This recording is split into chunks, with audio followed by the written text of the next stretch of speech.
I hope this is between only me and my followers, but I did not want to come to you all and tell this story. But I said, if I don't tell my story, who else is going to tell it? And I know some things you should keep to yourself, but you know, I'm an open book. And if you've been following me for many, many years, you know that I tell my stories. So this story I tell with a sad heart, with a deep, deep condolence in my heart. And I'm not looking for, any notoriety, anything, because I'm trans. I've been trans for a long time, and I can walk outside and get all the notoriety and all the fame and all the attention that I want to get. But I just wanted to tell this story because this particular person had really made me feel good. And he brought joy to the world, and I laughed at anything that he said.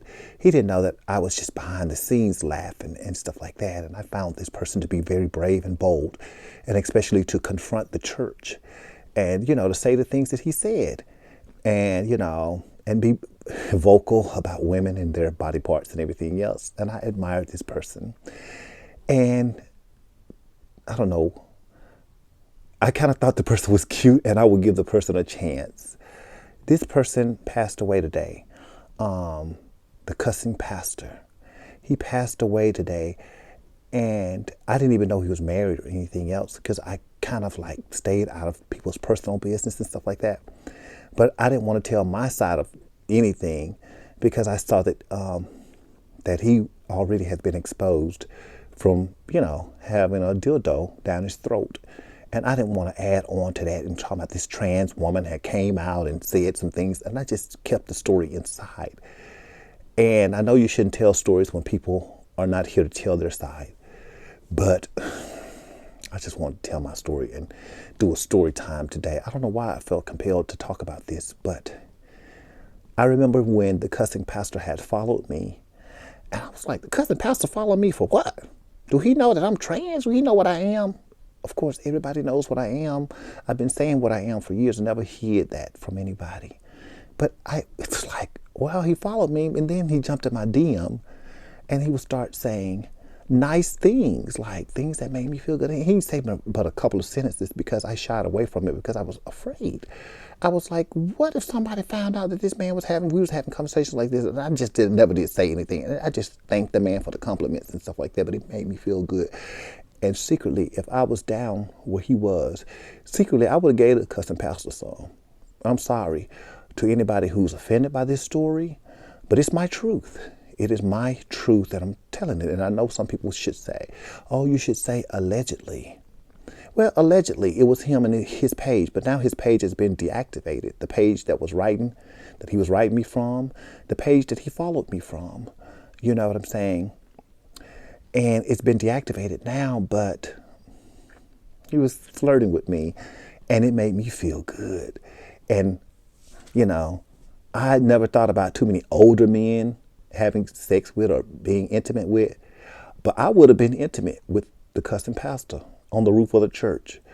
And I don't know why, but he had a way. It's just the way he talked and stuff like that. He had a way with me and stuff like that. But I was flattered, to say the least, when he jumped into my DM and said stuff.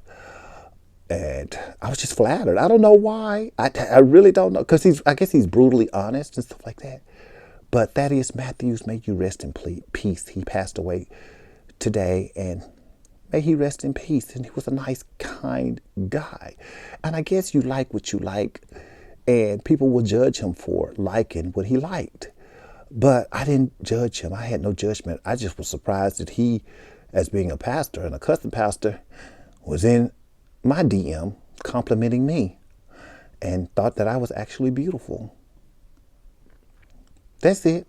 I have no scandalous things to say about the cussing pastor and stuff like that. May him and his, family. May he rest in peace, and condolences to his family. I didn't know any of his family members and stuff like that. I'm not trying to get too deep. I just wanted to just say my side of the story, and when I saw that on my timeline, it kind of saddened me. You know what I'm saying? Because he was a real one, so to speak, and I don't know if he liked the girls. I never experienced anything with him, but I do know how he made me feel. You know what I'm saying? How the cussing pastor made me feel. He made me feel good, and just good to know that, yeah, I don't know. It's good to know that somebody on social media really, fool with the girls. Not even fool with them, but really, will compliment the girls and be confident in who they are as a man. That I guess that's what turned me on about him. He was like confident with who he was as a man on social media, and he was confident in sliding in my DM and let me know how beautiful I was as a trans woman or whatever that he saw. But I didn't entertain too much of it. I did not entertain too much of it, but rest in peace. And it just touched my heart. And it, just to see spirits or people or entities that's on social media and stuff like that you admire you back. That's all. That's it. May Thaddeus Matthews, the cussing pastor, rest in peace.